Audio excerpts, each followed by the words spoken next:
Hi there, this is Galen Martling. Today I have a Poppy Flowers card, and also I'm using stars as the background, and I'm going to use the background as a cover-up for the card. And so for the stamping and the dies, I have Unity Stamp Company stamps. Smile, you are loved, and it has this beautiful poppy flowers cluster there with some sentiments. I also have scallops and rectangles nesting dies and falling stars background die. Those are by Unity. And I am going to first cut out the star background there, and I'm going to also cut it out again using the rectangle nesting dies to make it a little smaller for my background. I wanted the stars there, but I want it to be a little bit smaller and to use the floral with it. So for the stamping, I'm using, for the sentiment, I'm using Extreme Black ink by My Favorite Things, and I stamped that right onto a piece of flag-shaped cardstock. And then I'm going to go ahead and add clear embossing ink by Wow Embossing, and I'm going to stamp using the original Misty. Once the embossed stamping is finished, I heat emboss it with gold embossing powder. I use Ranger embossing powder, and then heat set that with a heat tool. Now I'm going to go ahead and watercolor these poppy flowers using Sakura Koi watercolors that I have here, and I really like them. They stay vivid pretty long, and they stay vivid without fading quicker, and I like that for watercolor. But I do switch around with different watercolors, and you don't have to watercolor this. You can just stamp and color it in with whatever markers or medium that you have. But today I'm just watercoloring. And so I go in and I made a red palette there. It looks a little orange or coral looking, and with the filming it's because of the lights, but it looks a little more red in person.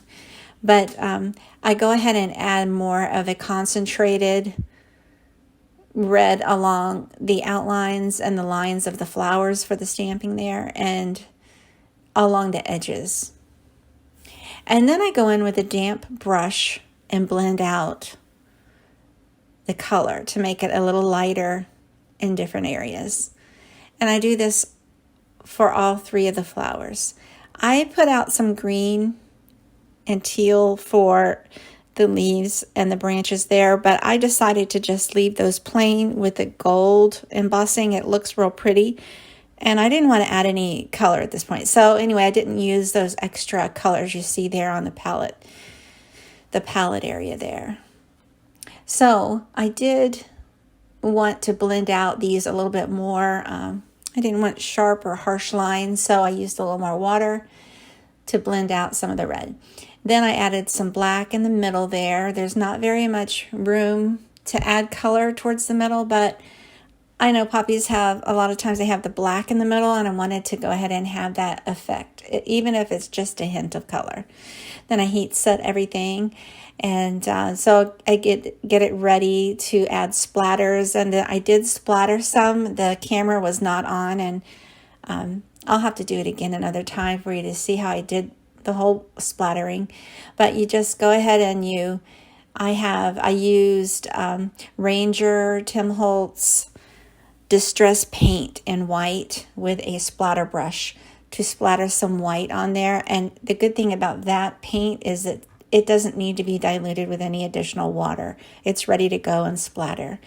And that's what I used. And so here are the pieces that I used to make the card.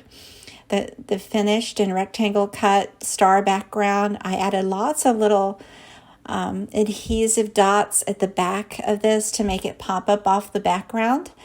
And then I added foam tape also to this fussy cut floral of poppies. Put that in the corner, and then for the sentiment, another little bit of foam tape right in the middle of the floral cluster there. And so you have a layered floral card, very easy to do. The coloring, it can be easier if you'd like, and it really turned out nice. I love it. I hope you give it a try. Thanks so much for watching. I hope you take a moment to like this video and share, and have a great day.